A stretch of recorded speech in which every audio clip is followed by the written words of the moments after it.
Apakah yang telah kuperbuat Tuhan? Nyanyian ini akan menggerakkan hati kita terus-menerus untuk boleh berbuah dimanapun kita berada. Tetaplah melihat tuaian yang butuh penuai, sehingga kesibukan kita setiap orang dapat menjadi berkat di atas bumi ini. Selamat hari Minggu ke-17 setelah Trinitatis, Bapak, Ibu, Saudara-saudara, anak kami yang terkasih. Mari kita bersukacita dengar-dengaran akan firman Tuhan yang selalu menyegarkan kehidupan kita. Immanuel, kita berdoa.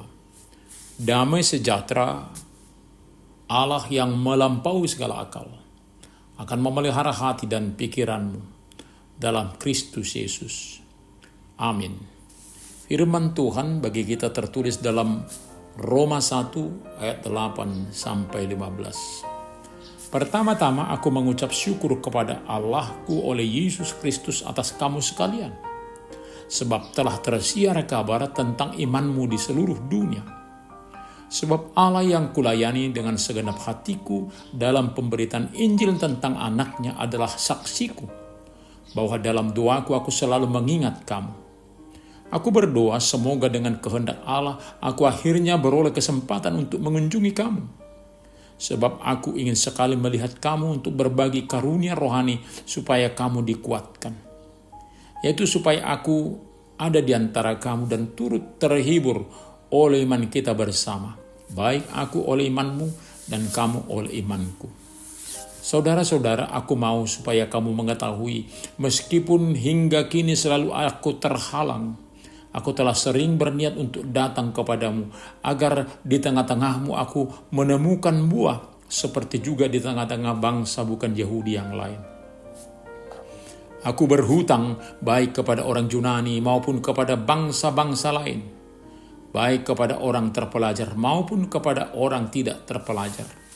Itulah sebabnya aku ingin memberitakan Injil kepada kamu juga yang tinggal di Roma. Memberitakan Injil dengan segenap hati, maka halangan-halangan bukanlah hal yang membuat surut setiap pengikut Kristus. Inilah yang dikatakan oleh sang rasul, utang pemberitaan Injil harus dibayar dengan kesungguhan hati, menyuarakan suara sukacita. Di dalam kesulitan menjangkau berbagai tempat, baik oleh perangai beberapa orang yang tertutup untuk perkembangan Injil, sehingga Rasul terhalang datang ke Roma. Tetapi saat ini dengan fasilitas berbagai media sosial, kita sudah dapat menjangkau pemberitaan sampai ke ujung dunia. Oleh iman, orang percaya dapat saling menghibur. Itulah buah iman, dan bukan saling menghujat sebagai orang yang dipilih menjadi pemberita Injil. Terkadang oleh keterbatasan pemikiran, orang Kristen boleh berbeda pemahaman dengan berbagai kejadian yang diterangkan di dalam firman Tuhan. Namun hal itu bukan alasan untuk saling memusuhi. Namun ada waktu yang baik untuk merendahkan diri, menerima pengajaran Roh Kudus, sehingga hal sulit boleh dimengerti maknanya. Musuh saja diperintahkan untuk dikasihi, apalagi sesama pemberita berita kesukaan. Hal yang menyukakan orang Kristen, bila mana seperti jemaat Roma, imannya menjadi perbincangan di seluruh dunia. Iman yang dihidupi dan nyata buahnya. Tetapi walau iman sudah berbuah, bukan berarti sudah lulus, sehingga tidak perlu lagi dengar-dengaran akan firman Tuhan. Ternyata pembelajaran terus-menerus berlangsung hingga iman itu semakin dewasa, dan tidak dapat diombang-ambingkan oleh gelombang dunia ini. Berbagai penghiburan oleh buah iman disuarakan kepada sesama, sehingga boleh menikmati kebersamaan dalam Tuhan. Banyak tugas yang diembankan oleh Tuhan bagi kita umat percaya. Itulah yang prioritas kita kerjakan, bukan saling mencerca sebagai umat yang berwarna kasih. Keinginan untuk memberitakan Injil jangan dipendam. Ada waktu kesempatan yang telah Tuhan dipersiapkan bagi kita. Tetap bersemangat memberitakan Injil. Ungkapan sang rasul boleh menggema di hati kita. Aku berhutang baik kepada orang Yunani maupun kepada bangsa-bangsa lain, baik kepada orang terpelajar maupun kepada orang tidak terpelajar. Itulah sebabnya aku ingin memberitakan Injil kepada kamu yang juga tinggal di Roma. Jadi ada tanggung jawab moral untuk beritakan kabar baik. Biarlah kita tidak berutang kepada siapapun secara material, namun mempunyai utang memberitakan berita kesukaan ke berbagai kalangan. Mari menjadi pemberita dimanapun kita berada. Amin. Mari kita berdoa. Terima kasih Bapa untuk firman-Mu hari ini. Biarlah kami hidup oleh firman dan diperkenan memberitakan berita kesukaan di seluruh dunia. Panggilan pemberitaan Injil akan kami lakukan dimanapun kami berada di tengah dunia ini, dengan berbagai fasilitas yang telah Engkau berkati di atas bumi ini. Terima kasih Bapa. Hanya dalam nama Tuhan Yesus kami berdoa. Amin.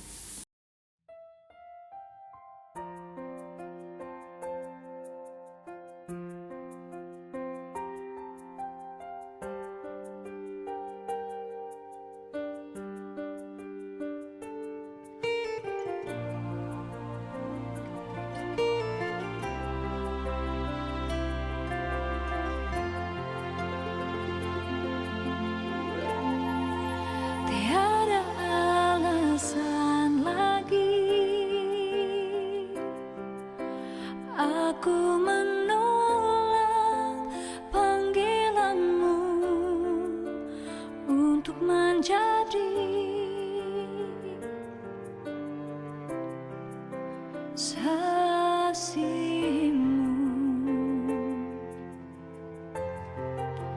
Tak dapat ku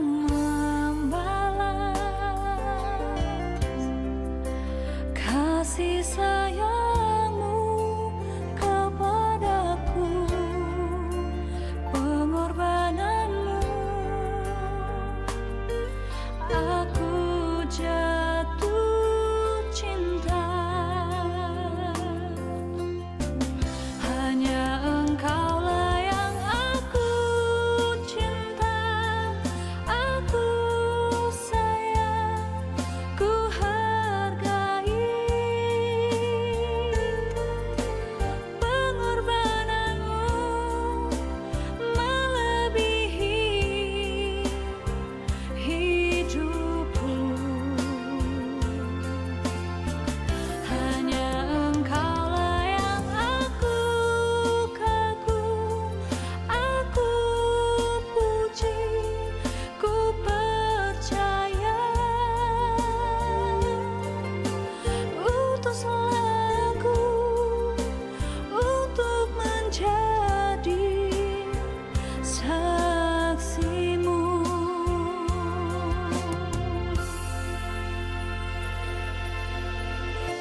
Hanya Engkaulah yang aku cinta, aku sayang, ku hargai.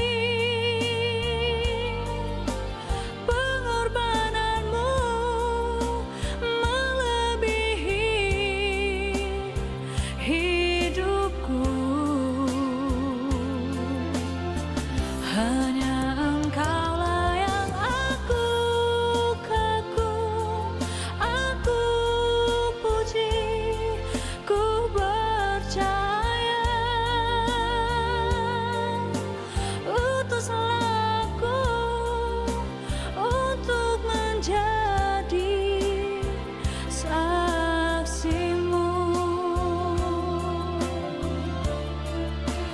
Utuslah aku untuk menjadi saksimu.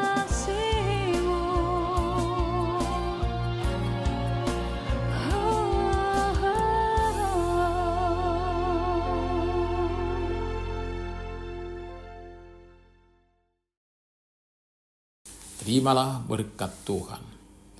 Tuhan memberkati engkau dan melindungi engkau. Tuhan menyinari wajahnya kepada engkau dan memberi engkau kasih karunia. Tuhan menghadapkan wajahnya kepadamu dan memberi engkau damai sejahtera. Amin.